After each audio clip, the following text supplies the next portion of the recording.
خب بیاید سوال‌های این دو سوریکان رو میشنویم. بله. مرحبا شما. با چگونه نفران دوستی نمیکنید؟ با نفران دوستی نمیکنم که غیبتچی هستم، دروغگو هستم و از کوشش میکنم که از پس تو گپ زنم. کوشش میکنم که با خیلی انسان‌ها دوستی نکنم. سلام. تشکر. سوال نوبتی رو میشنویم. مرحبا دوستی.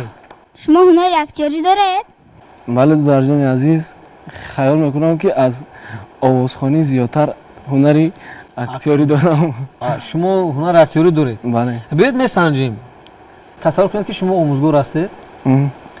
اینجا بخشه کودکان است و درباره قیمت آموزگار، احترام نسبت به آموزگار چند سخن به این دو سوریکان گفته باشید. مرحبا. معلم چه کلمه زیباست، مانند بلور یا الماس گرانبهاست. چطوره که ما الماس رو در خزینه نگاه می‌داریم، معلم و معلمه رو در خزینه دل باید جا داد. برای که معلم تربیتگر است، معلم آموزگار است و برای همه چیز سزاوار است. راست دیگه باشه که من یگان آدم رو می‌بینم که خطا کرده ایستاده است، یعنی که درست آن رو من میدونم، احساس میکنم، لیک در رویش گپ زدن نمیتونم. گفته نمیتونید. برای چی گفته نمیتونید؟ نمیدونم، نمیخوام که از من رنجد.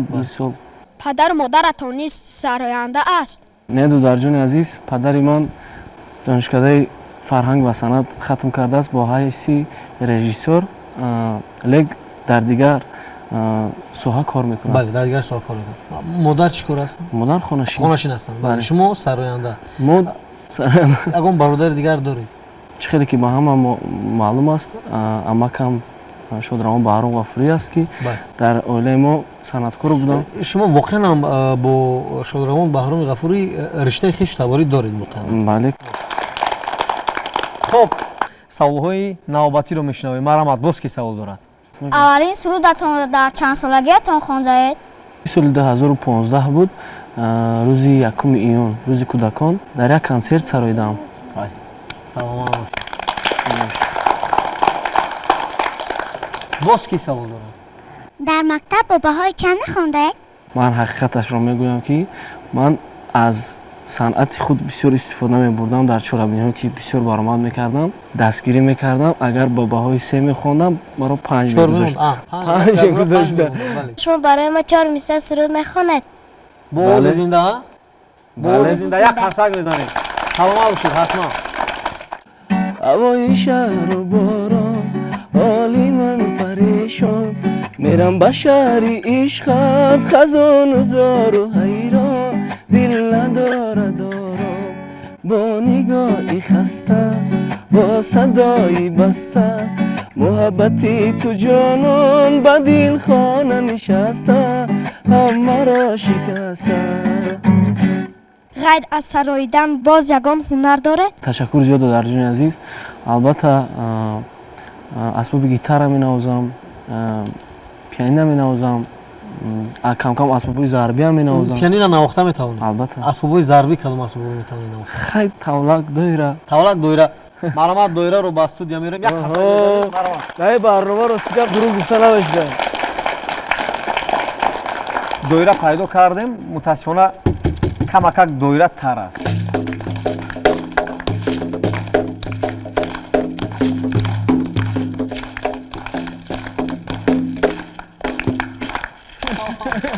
زنده باشید با قدر امکان. با یگان زبان دیگر سرود خوانده میتوانید؟ تشکر زیاد دادرک عزیز. در آلبوم نوبتی که من کرده سودم کوشش میکنم که کم کم از خارجی هم باشد و کوشش میکنم که کمتر یگان در بین آنها یگان دونه سرودها با زبان دیگر باشه. انگلیسی، روسی. حالا میتونید با یگان زبان 4 مصرع با آواز زنده خوانید؟ ازبکی است، زبانی روسی است، انگلیسی است. تشکر زیاد. متن سرود راستیگه حالا به انجام نرسیده است. انجام رسد البته حتما در برنامه دیگری میشنویم. بله سلام باشید. تشکر برای شما. درباره عموما تاجیکستان وطن شما یگان سرود میدونید؟ بله. بیاید یک 4 مصرع با آواز زنده طریق من اسباب گیتار پیشنهاد کنید. خب تاجیکستان یگانه سرزمینم، تاجیکستان سرودی دل نشینم تاجیکستان دیاری دل برم بهاری باورم خماری مادرم وطن وطن وطن عزیزی وطن وطن وطن وطن عزیزی ای وطن. سلامت باشید. تشکر. بهترین.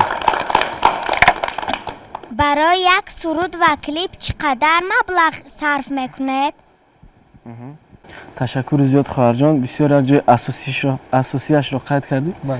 وابسته چگونه سرود میکنی، وابسته چگونه کلیپ. یک سرودی که من در بوکوی آذربایجان به نوار گرفتم تقریبا 35,000 سومون با مصرف رفتن آمدن صرف شده است. چقدر صفت کلیپ خوبتر و بهتر باشد یعنی مبلغ همونقدر بله، زودتر همونقدر مصرف ما. بشه. بله. کی شما را دستگیری میکند؟ شکری پدرجان عزیزم، مادرجان عزیزم، اولادی که من دارم همه اینها مرا دستگیری میکنند. من فخر میکنم که در همین خیلی عائله به دنیا آمدم. سلامت باشید. تشکر برای شما. باز کی سوال داره؟ مرحبا. کدام خصلتتان به خودتان معقول نیست؟ تشکر زیاد خواهرجان عزیز. یگان دوستی که در سر قهرم خودم رو اداره کردن میتوانم با اون بحث میکنم. همین خصلتم با اون بسیار معقول نیست که قهرم رو فرو بردن نمیتوانم. بله. سلامت باشید. تشکر برای شما. تشکر. سوال نوبتی. خودتان چیز ایجاد کرده اید؟ بله خواهر جان، چندین سرودهای خودم رو خودم ایجاد کردم و باز با دیگر سراینده ها ایجاد کرده دادم که موفق شدن. سرودهایی که با نام فرهناز سراییدم، اون آهنگ خودم است، شعر خودم است. شعر خودتون است؟ بله. بعدا باز بسیار سرودهایی که به دوستانم یعنی که هدیه کردم. بله، یعنی خودتون ایجاد میکنید؟ بله بله. امسال شما باید در کدام سبقت‌های سطحی داخلی و جهانی اشتراک کنید؟ سال جاری کوشش میکنم که در آزمون‌های بیرون از کشور که برگزار میگرده بسیارتر برآمد کنم. بله. و توصیه میدم که بسیارتر شما هنرمندان برآمد کنید. چگونه باشد باید پرچم عزیز کشور خود را، تاجیکستانی بسیار زیبای خود را در جهان معرفی کنیم با هر هنری که داریم. بله. و در نقشه است که در سالهای آینده جایزه بیگ اپل که در شهر نیویورک امریکا برگزار میگردد، در نقشه کانون ما همین است که باید ما این رو جایزه رو به دست بگیریم. به دست بگیریم. سلامت باشید. یعنی آمادگی ها جدی است. بله. بله. سلامت باشید. بهترین. سلامت باشید. تشکر برای اینکه دعوت ما رو پذیرفتید، با برنامه ما مهمان شدید. اطمینان دارم که در هر سبقت‌هایی که شما اشتراک میکنید مقام‌های نظررس رو به دست میارید. خب اطمینان دارم که با به دست آوردن جایزه‌های بیشتر باز یکی از مهمانان برنامه نوبتی ما خواهید بود. تا برنامه نوبتی اطمینان دارم که ما رو منتظر میمانید. خیر تماشاگران عزیز.